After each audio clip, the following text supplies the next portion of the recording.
अस्सलाम वालेकुम दोस्तों, अपने चैनल के साथ मैं हाजिर हूँ। ये मैं आपको आज बता दूं कि घिया कद्दू के जो पौधे मैंने लगाए थे वो काफ़ी बड़े हो गए हैं और वो अब तेज़ी से ग्रोथ जो है वो उन्होंने शुरू कर दी है। ये देखें। और आज की वीडियो में मैं आपको बताऊंगा कि बारिश के बाद पौधे को कैसे डील करना है और इसकी पॉलिनेशन का कैसे ख्याल रखना है। सबसे पहले तो मैं आपको बताऊं कि ये पिछले दिनों चूँकि बारिशें हुई हैं, तो ये देखें, ये ये ग्रीन कलर की ये काई जो है ये जमी हुई है पौधों पे। अगर मैं इसको ऐसे ही रहने दूंगा तो ये पौधे जो हैं ये इनकी जो ग्रोइंग स्पीड है वो बहुत ज़्यादा स्लो हो जाएगी। तो करना क्या है आपने, जब बारिशें काफ़ी हों, क्योंकि पानी जो है यहाँ काफ़ी देर तक खड़ा रहा, ज़्यादा बारिशें हुई तो इस वजह से ये ज़मीन जो है ये देखें, ये देखें, ये ग्रीन हो जाती है और ये ऊपर एक हल्की सी लेयर, ज़मीन की मट्टी के ऊपर हल्की सी लेयर जो है वो पैदा कर देती है। जो गैसेस वगैरह हैं नीचे, उनको हवा नहीं लगने देती। तो होता क्या है कि जड़ों पे प्रेशर आता है और जड़ें जो हैं वो बढ़ना, वो गलना शुरू हो जाती हैं। तो आपने करना क्या है कि बारिश के फ़ौरन बाद ये ऐसे करके इसकी गोडी, वीडिंग जिसको कहते हैं, गोडी इसकी आपने करनी है। उसका इसके ऊपर अच्छा खासा इम्पैक्ट पड़ेगा, क्योंकि एक तो इसकी जो तय है, तय लगी हुई है, और ये जो फंगस वगैरह लगी हुई है ये दूर होगी और इसकी तय ख़त्म होगी। दूसरा ये है कि इस ज़मीन को पानी, हवा लगेगी, धूप लगेगी, और ये मिट्टी जो है ये जल्दी खुश्क होगी, क्योंकि मिट्टी में अगर ज़्यादा देर तक पानी खड़ा रहे या वो इस तरह का सिलसिला शुरू हो जाए तो फिर पौधे की जो ग्रोथ है वो बहुत ज़्यादा मुतासर होती है। और फिर हम देखते हैं कि जी पौधा बढ़ रहा तो था शुरू में, लेकिन बाद में इसकी स्पीड स्लो हो गई। उसकी समझ नहीं आ रही कि क्या मसला जो है वो इसके साथ दरपेश हुआ। तो आपने ऐसे करके गोडी जो है वो इसकी, ये देखें, इस तरह की गोडी जो है वो आपने ये कर देनी है। उसके बाद आ गई, ये देखें, ये इसका एक फूल खिला और खिल के ख़त्म हो गया। और लोग कहते हैं कि जी इसके ऊपर बैंगन क्यों नहीं लगा। भाई जब बैंगन उस वक़्त लगे, वो बैंगन कह रहा हूँ, कद्दू, कद्दू नहीं लगा। भाई कद्दू जो है वो उस वक़्त लगेगा जब उस पे फीमेल फ्लावर आएँगे तो। ये मेल फ्लावर शुरू में निकलते हैं, ये देखें, सिर्फ़ फ्लावर है ये। और फीमेल फ्लावर का और मेल फ्लावर का जो डिफ़रेंस है वो ये है, मैं आपको खोल के दिखा देता हूँ इसको तोड़ के यहाँ से। ये देखें, ये मेल फ्लावर है। फीमेल फ्लावर का ये होता है कि इस फ्लावर से पहले यहाँ पे बॉल होती है, जैसे छोटा-सा पंप वो होता है ना कद्दू, वो वो बना होता है और उससे आगे फूल होता है, वो फीमेल फ्लावर होता है। ये जस्ट मेल फ्लावर है।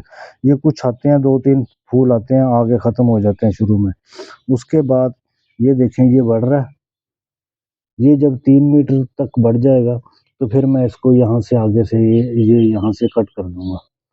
तो इसको कट करने से तो इसकी जो ब्रांचेज़ यहाँ से और यहाँ से निकलेंगी, उस पे फीमेल फ्लावर लगते हैं। इसके ऊपर अभी फ़िलहाल मेल फ्लावर ही लगेंगे।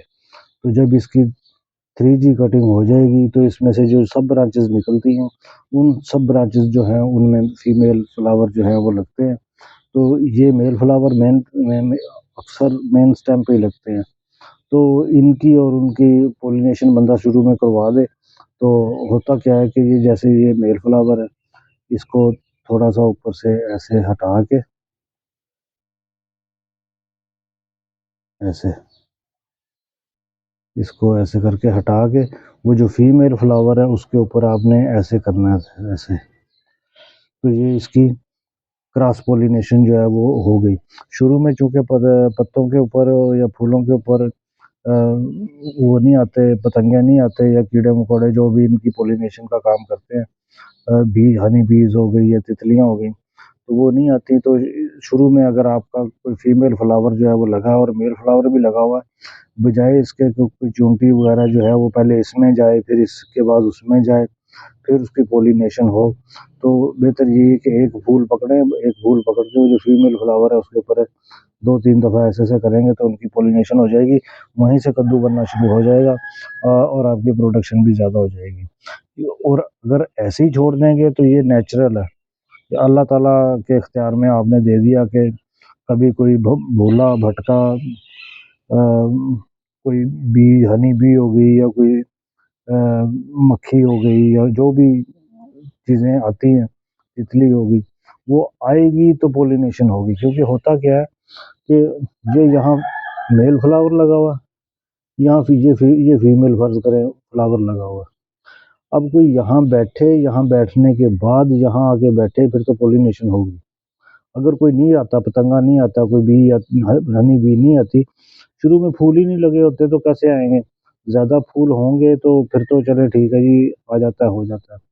नहीं आएँगे तो फिर वो नहीं होगा, वो फिर होगा ये कि वो थोड़े दिन के बाद ये जो आपका वो है कद्दू है वो छोटा-सा होगा, वो उतना से ही सूख के झड़ के ख़त्म हो जाएगा। फिर वो लोग पूछते हैं कि जी वो कद्दू तो लगते हैं लेकिन वो बनते नहीं हैं, फ़ौरन ही काले या पीले होके वो फ़ौरन गिर जाते हैं, तो उनका मकसद यही होता है कि उनकी पॉलिनेशन नहीं होती, उसकी तरफ आपने दूसरा ध्यान देना। दूसरा ये है कि ये कद्दू की बेल है, इसको आपने शुरू में ही ये देखें इसने पकड़ने के लिए ये चीज़ें निकल आती हैं, तो आपने शुरू में ही उसको उस डायरेक्शन में देना जहाँ इसकी बेल चढ़नी है। अभी ऊपर जा रही है, ये देखें ऊपर है, ये देखें, यहाँ इसको लेके जाना है मैंने, तो ये अभी छोटा है, जा रहा है और बारिश हो गई थी, तो बारिश के बाद मैंने सोचा कि ये देखें, ये इसमें मेल फ्लावर जो है ये बन रहे हैं, ये देखें। मट्टी जो है वो उसकी बॉडी कर दी है, तो इंशाल्लाह अभी ये इसकी ग्रोथ पे फ़र्क पड़ेगा। उसके साथ ही इजाज़त दीजिए, अल्लाह हाफ़िज़।